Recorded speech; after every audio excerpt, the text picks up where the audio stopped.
Welcome to Fans Fight Back on Pitch Boxing with myself, Martin Theobald, and joined by professional boxer, trainer, all-round extraordinaire, Jamie Speight. How you doing, Jamie? I'm good, mate. How are you? All very well, thank you. Good. Let's update people. What are you doing? You still fighting, aren't you? Is that the plan for another year? I will be, mate. I will be. I haven't boxed, dear me. I ain't boxed for over a year and a half now. COVID came in and I just knew that I wasn't going to box. I just knew, everything shut down. The world panicked over a bit of flu, as it did. And what's the point in spending that £700 license fee when you're not going to fight? So I had a little bit of normal human time, got used to sitting on my sofa for the first time in years, and it's been all right. But yeah, I'm itching to get back. I don't even want long mark, to be honest. I just want a good solid year. And I'm going to try and pick up my old belt. If I can push on and win in English, yeah, great. But I'm not going to be helping nobody out anymore. I'm going to be beating people up, hopefully. I was going to say, so you're not going back out on the road in the away corner? You're going to have another... No, I'll go in the away corner. Yeah. Because my time of selling tickets and all the extra hassle and pressure that puts on a fighter, I believe that can change a fighter's performance. And I suppose wisdom comes of age, shall we say? And I think I'm past that. I'm happy to go in the away corner and just do the best for me. So. All right. So you'll be not necessarily there to give people the experience, but there to beat people up.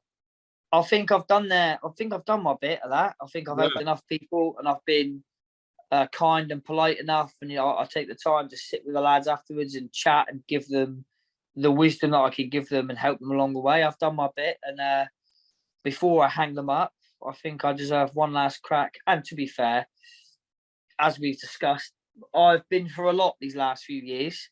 And the anger builds up, doesn't it? And the frustration that you experience from everyday life. And I need an outlay. So I'd like to have one last crack, try and achieve something towards my potential. And then I'll hang them up and I'll just do the work on the outside then. Nice. And you deserve one last go, Ill. Thanks, mate.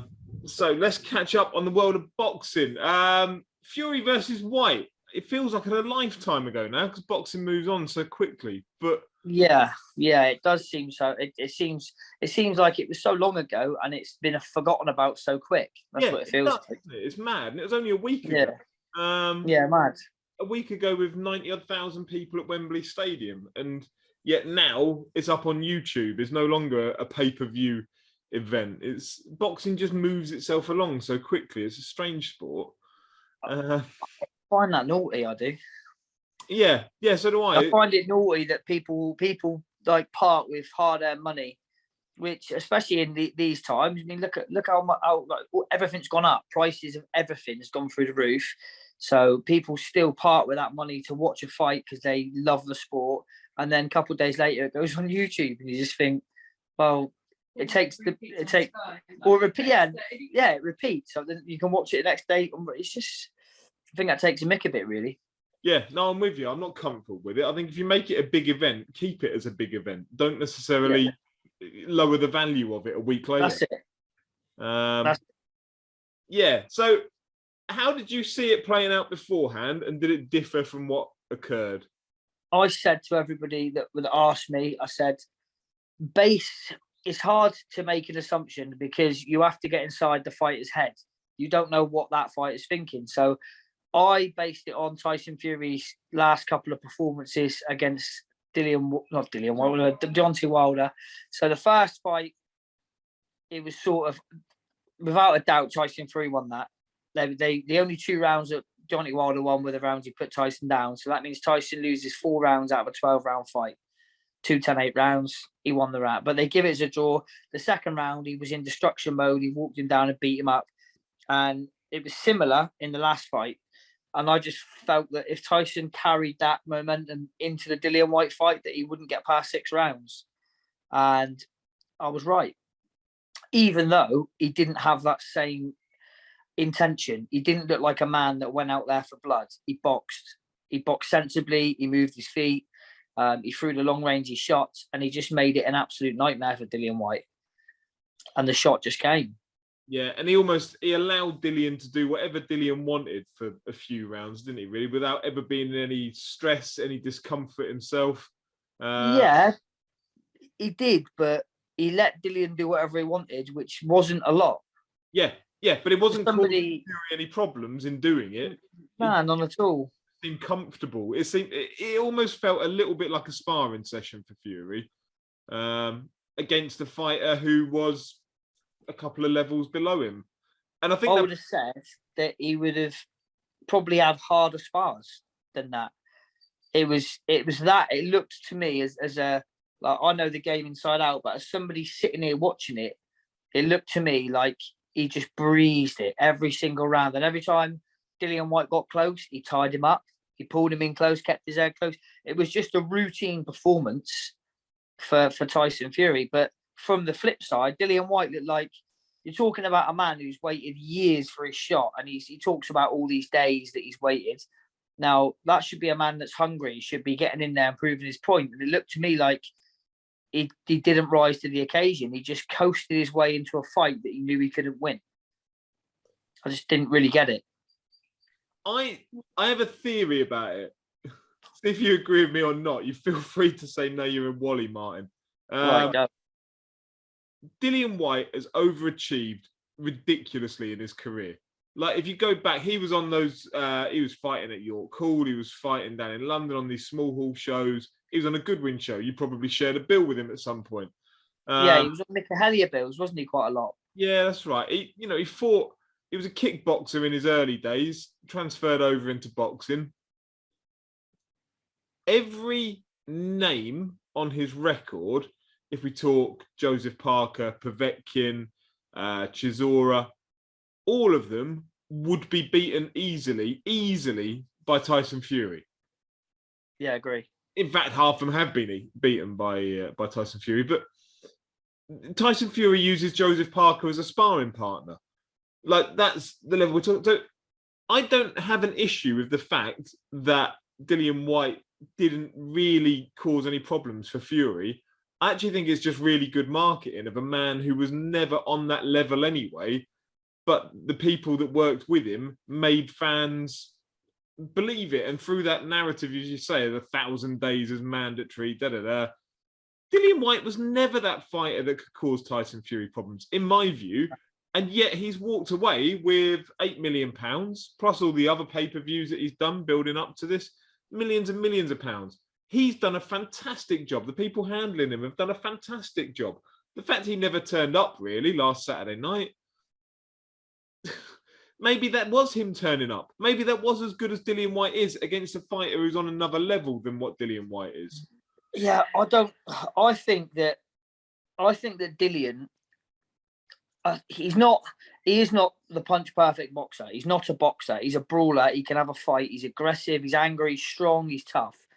I believe that if Dillian had come and done, if he'd been the street Dillian that everyone knows him to be, he could have caused Tyson a few issues, because everything he does, he doesn't throw perfect straight 1-2s, left hooks. Everything he throws is a bit obscure and they come at different angles.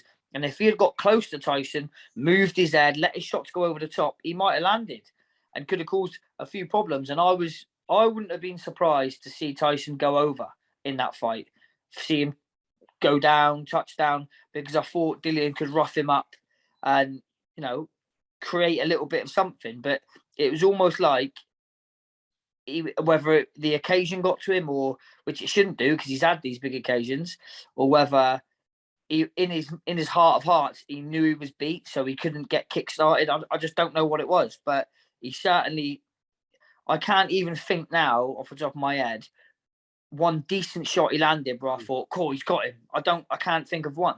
No, I can't either. And maybe that's why it all feels like the whole fight just kind of, as I was saying at the beginning, almost feels like it's forgotten a week on, is that it was a little bit of a non-event in the end. It was a breeze for Tyson, wasn't it? An absolute breeze. Yeah. Even if the actual physical event itself was huge and brilliant and it looked fantastic and it was great for boxing, the fight maybe not so much. No. Fight of the night, though. What was fight of the night for you on that card? What, Mr. Ball and Mr. Lowe? Absolutely. And I said to everybody, right, people were asking me, a lot of people were texting me and messaging me and asking me my opinion, because obviously I boxed Isaac Lowe. I sparred with him in the past before we boxed. And I know Nick Ball is, and I know his coach, Paul Stevenson. And I said to everyone, he will knock Isaac out cold. Everyone was going, no way, no way. Have you seen the odds? And I said, I'm telling you now, put the money on it. Nick Ball knock him out. He's like a little Mike Tyson. He was strong as a bull. He was brilliant, wasn't he? Like, he just forced his way into range, and Isaac couldn't really do anything to stop him doing it. Yeah, but did you see how it was? If you watch it back, look how it was clever, the way he got himself into range. He was just edging his feet in bit by bit, but he always had that gloves. Yeah, he was catching stuff on the gloves, and he was also he was twitching that head a little bit, just making him miss with little bits. And every time he made him miss, slip a little bit closer, landing some lovely shots. He couldn't miss. And Isaac was, hats off to Isaac. All right, he's a gobby little bastard, and he was really gobby in the build up to the fight, the presser. I said to Nick, I said, no, he will gob off. He'll try and get you involved and emotionally involved in an argument, because he did to me. And he did exactly what I said he'd do. Oh, yeah, I'm going to do this. It's just what he does. But I felt sorry for him, because he dug out blind, and he had no hope in how he was getting punched pillar to post. Yeah, he was brave as they come when he had that cut early on that he fought through. He, as you say, there were probably 3 rounds too many in there almost, that it was quite clear that he wasn't going to come back. Nick Ball was having his way with him, but Isaac stuck it out until that strange ending where he was almost caught between the ropes and turned his back. And yeah. And I've seen a lot of people, like, there's been a lot of opinions on that. Some people were saying Nick Ball's out of order, which that's not true, because in boxing, you fight until you're told not to fight. You fight until you're told stop. And you're putting your life on the line against another man. So if it's him or you, do you know what I mean? He didn't. And if you look at it again, Nick Ball didn't hit him from behind. He waited to sit Isaac back. Isaac pulled round, and then he hit him again. And the referee, if anything, the referee had an opportunity when his back was turned to step in, break that, bring him back to the centre of the ring. It still probably would have gone the same way, but it happened the way it was. I don't think there was the only one at fault that could have been at fault would have been the ref, in my opinion. Completely. Or Isaac, actually, because he turned his back, and he shouldn't turn his back. You either tuck up or you go down. Simple. Yeah, but I mean, the fact he turned his back, to me, indicates the ref should have just jumped in at that point. He should have jumped in and stopped it, yeah. Yeah, that's what I thought when I was watching it live, is I didn't understand why he didn't. But there you go. Do you think Fury retires on the back of that? No, I know. I do find it funny, though, that everyone's... do you know what? I don't know. I find it hard to believe that Tyson Fury is happy to... His last couple of performances have been his career best. So it seems to me like he's getting better at this. He's like a wine. He's getting better with age. And I just feel like he's retiring with 2 belts, the WBC and the Ring Magazine. Surely he wants the rest. Surely he wants the winner of AJ Usyk. I just don't understand. I feel like he's cutting his legacy short with that. But who knows with Tyson? He's a character of his own, isn't he? I wouldn't be surprised if he just went, bin this off for 12 months. Everyone else sort your stuff out. I'll go off and do WWE for 12 months, and I'll come back, because it doesn't feel like he needs to be that active. It feels like he can just come back and kind of hit the ground where he was. Yeah, I wouldn't be surprised if he just left it 12 months, let Usyk and Joshua sort their stuff out, because we still don't have a date, still don't have a venue, and then just comes back and takes on the winner in a year's time. Yeah, but then the only problem you got there is then if he says I'm retiring, the WBC could say, right, okay, so we're going to put number 1 and 2 in the division up for the WBC belt. So he's now stripped of that. And then the Ring Magazine could put someone up for that, or they could add that to the Usyk Fury fight, Joshua fight. And then he comes back out of retirement and he's beltless. Do you see what I mean? Yeah. And I don't think any sane boxing fan would. I mean, ultimately, if you're talking about it all comes down to revenue generation. There is Yeah, of course. no boxing fan that would go, well, I'm not going to pay 25 quid for Fury Joshua because there's no WBC belt involved. Not one would think like that. Like, give me that No, fight. For 25 quid, give me that fight. but from a fighter's point of view, surely Fury, if he retires now with 2 belts and then he decides I'm going to come back at a later date, he's going to want to come back for all the marbles. You don't want to come back just to fight somebody who, let's be honest, in his art of arts, he knows he would pepper Joshua. Yeah. In fact, realistically, he should do an easier job on Joshua than Whyte, because Whyte is more rugged and more tough and awkward, smaller, so he's harder to hit, can move his head. Joshua's bang in front here, upright, got a chin like a soft mint. It should be an easy night's work. Yeah, and you also suspect, again, in his heart of hearts, you think he probably feels he could just bully Usyk out of a fight. Like, too small for him. He is very, very small. It's not very to say small. that's the case. It's not to say that is the case, but you must think No. Fury thinks that and feels that. And yeah, I would say he probably does. And in order to be as good as Fury, you've got to be confident. Your self-confidence has got to be up here. If a fighter doesn't have self-confidence, he hasn't really got anything, in my opinion. And the only thing is, I feel that at the moment, the only person that can unlock the Fury code could be Usyk. And the only reason I say that is because his boxing IQ is second to none. Yeah. As a fighter, being taller is actually a danger. He's so much bigger than Usyk that when he throws shots down, he's got to give his chin. He's got to. He throws a jab, he's leaving that wide open. Usyk's quick enough to whoop bing, and he's so clever. He'll be 2 or 3 steps ahead at all times. So I think that could be the only danger. That doesn't mean to say I think that Usyk will beat him, because for me, Tyson Fury's the best ever on the planet, but he could be the only problem causer. Yeah. And do you know what I think is more likely than Fury retiring? Is Whyte retiring. Nah, I don't see that. I think Whyte he's definitely, we all know this, he's had a hard life, he's had a hard upbringing, all that. He had a kid at 13. You know, he's got, because of his life experience, he's got a chip on his shoulder, and rightly so. He'll retire. Whyte will retire when Whyte says so, I think.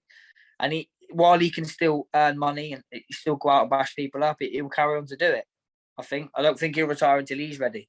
Yeah, I don't know. I just kind of think there must be a dawning realization that there's somebody that much better than you. Your aspiration is to win that world title. There's somebody that much better than you. They had an easy night's work. On the back of it, you're, let's call it 5 million quid, 4 million quid better off than you were beforehand. I'd probably retire, but then I haven't got a fighter's mentality like you lot. But yeah. I tell you what I could see happening as well. And Keely's just said it over here. I could see Joshua and Dillian Whyte. They haven't really settled their feud. They've had this feud from when they were younger. Neither of them can beat Tyson Fury.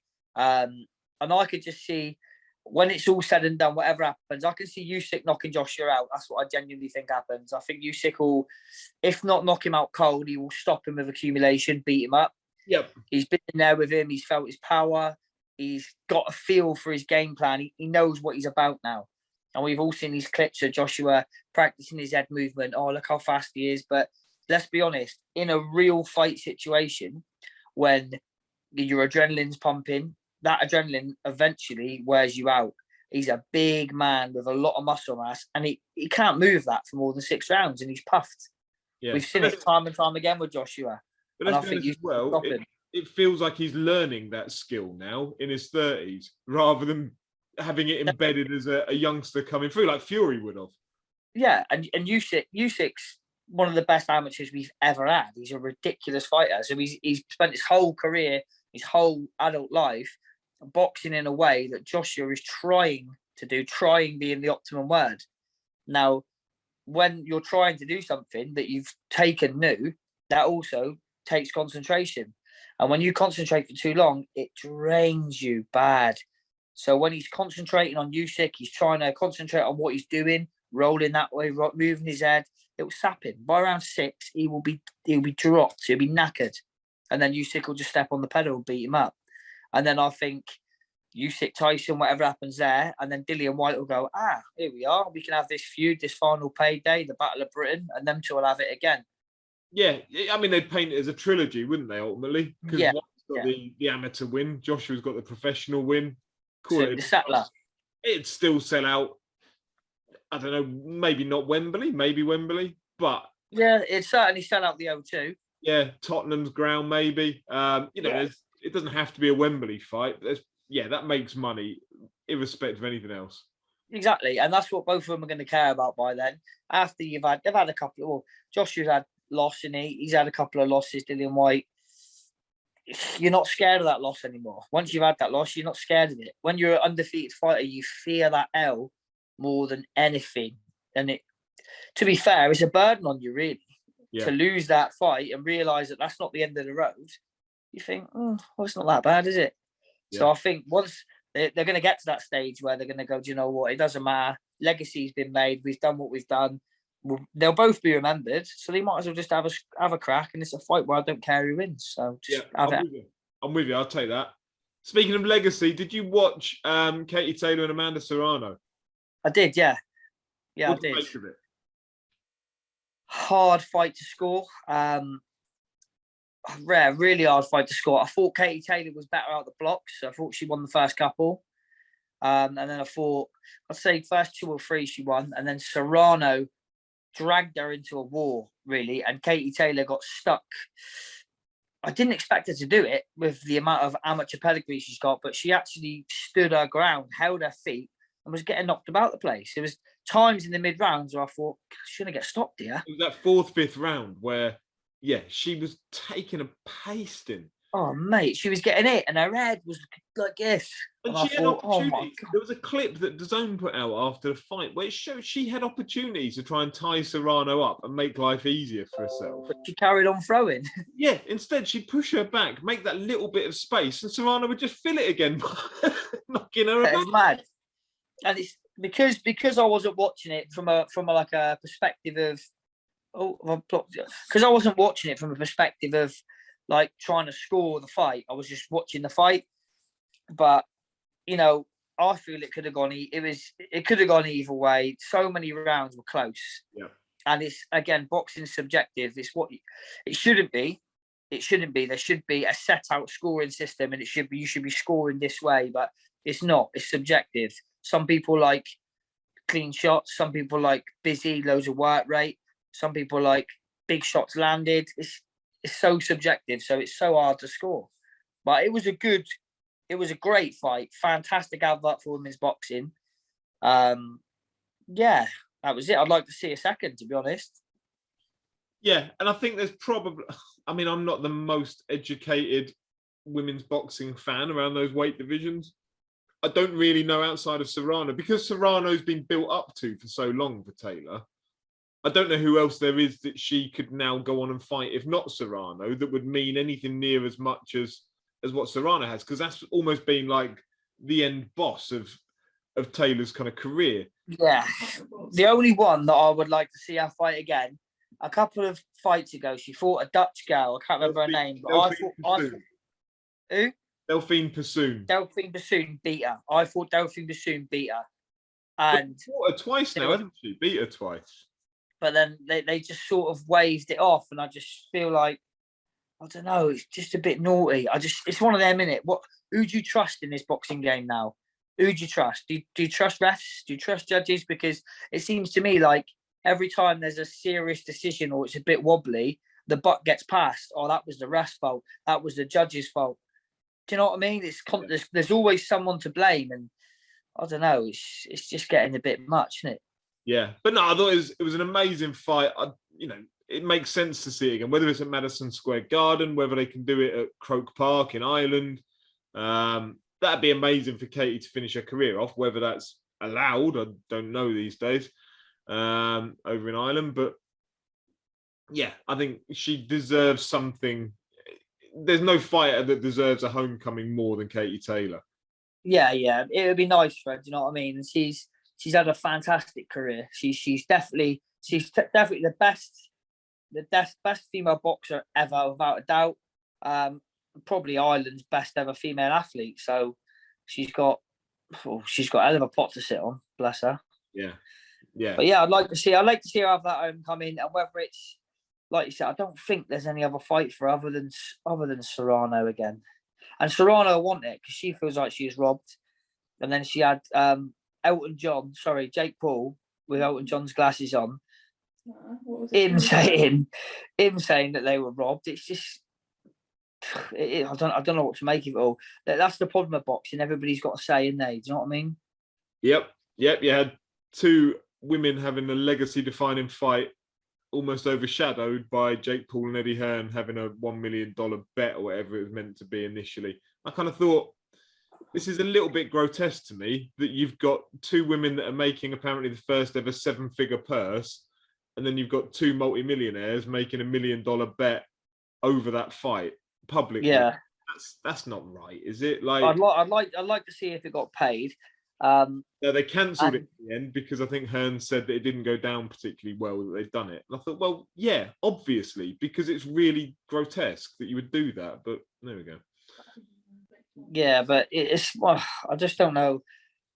I think it was mostly overshadowed by Jake Paul's choice of outfit on the night. I think that's what overshadowed the most. I mean, what did he have on, mate? It's like he had half a cowboy's waistcoat on. I thought he had a handgun in it or something. What was he doing? And I didn't know whether I don't know whether he bothered his goggles off Elton John or Jimmy Savile, but they looked exactly the same glasses as both of them. You can't be having them. It looks ridiculous. It was a brave look. It was a brave look. It was a brave look. And did you see the video of him? See the video of him? Rings. I think it was the last round 10. They were both going at it. And like Katie Taylor had no care for her defense. She literally was getting it. And she was chucking both her arms. They're both going for it. And he was ringside and he was like bouncing back and forward, like shadow boxing himself. I watched it and I thought, wow, mate, that's something else, that is. Eddie's just doing the normal up shouting. But Jake Paul was chucking jabs out and all sorts. Dear me. And before we end, Canelo Bivol this weekend. Yeah. Who wins and how? I don't really think you can look past Canelo. You can, but you can't. He's got to be really, not just because of his skill and ability is like vast. Don't worry about that. But his accolades, who he's beat, what he's done, he's got to be pound for pound number one. If we're talking skill and ability, the only one up there with him really is Terence Crawford. But I still think Bivol, if he sticks to a game plan, he can cause issues. He was a good amateur. He's got the style that can cause problems for Canelo. He's got good feet. He's got long range. He's got that amateur boxing style where he sits behind that front hand. But like, again, what we said earlier, concentration. Can he keep that level of concentration for 12 rounds, stick to that game plan and keep Canelo off him? Because Sergey Kovalev tried it and he had absolutely no hope. He just got walked down and beat up. But so he only got beat up in that 11th round, didn't he? Like the rest of the fight. Yeah, he did. Fight, Kovalev not having his own way, but he was having plenty of success and was up on the cards, I think, if I remember rightly. But age seemed to catch up with him. Canelo exactly. That was the next thing I was going to say to you. I was going to say, obviously, Bivol's he's not an old man. No. Bivol's young, he's fresh, he's sharp, he's obviously got aspirations. If we're looking at as an elite level fighter, which Bivol is, he's not achieved nowhere near what he wants to achieve and what he believes he can achieve. And this is an opportunity for him to catapult himself into the pound for pound list, earn that more money for his family and all that. So don't write him off. I mean, if he can stay concentrated and stick to a game plan, that's me talking from my point of view. I mean, they might not have that game plan. They might think they can walk through him. Who knows? Yeah. But if he can stick to a game plan, I think he could cause Canelo a really hard night. I think that Kovalev fight felt a little bit like a belt grab, like go up to light heavyweight, get an older man who, he was a bit susceptible to the body. We'd seen that. He was, age was getting to him, lifestyle was maybe getting to him. And Canelo went up there and eventually got the job done. Then dropped straight back down to super middle. This feels like a proper go at light heavyweight. which is mad. Yeah. When you think he started at it's around the 154 light middle. That's some significant jumping, 20 odd pounds of weight to fight outside of maybe Beterbiev, the best light heavyweight on the planet. Yeah, and it's I just don't know. Maybe he's on that Mexican beef again, but he doesn't look bad for the weight, does he? Not at all. Obviously, he's not a tall bloke. He's only small, like, but just stocky, he's like solid. He's solid. Yeah, he's a lump, and that's with Bivol being so tall. Again, like we discussed earlier, it's harder to punch down. And Canelo's got razor sharp reflexes. All he's got to do is catch him on that button and wobble them skinny legs, and he could finish the job. So it's the thing with boxing. There's so many angles and so many ways it can go for so many reasons. I suppose that's what keeps us all gripped. Indeed. As much as I think Canelo stops him, I'm going to go with, but Bivol on points was like 15-2, which is mad. Yeah, crazy. Yeah, it's mad. But then that just goes to show what the bookies and what everybody else thinks of Canelo Alvarez. Yeah, and also those hometown favoritism. But I say, yeah, I think he'll get him. I think Canelo will get him. I will say, don't look past Bivol. I think he'll box like an amateur in the first 5 rounds, and I think he could well be ahead on the cards, similar to the Sergey Kovalev situation. I think he could be ahead on the cards at that point of stoppage. Yeah. And I think he'll be having success from the long range and probably long looping body shots around the side. But I think Canelo will get him eventually, break him down to the body and stop him. Yeah, what a fight, though. What a fight. It'll be good. Great fight. Great fight to watch. Indeed. Right, there we go. That's boxing. All caught up on in 45 minutes. Thank you very much, Jamie. No problems, mate. Thanks for having me. I appreciate it. Appreciate your time. Thank you to Keely for the input in the background. Much appreciated. He appreciates your input, babe. He said I'm the expert. Full of it in there, eh? Excellent. Right, take care. Be good. See you later, mate. I'll catch you soon. All the best.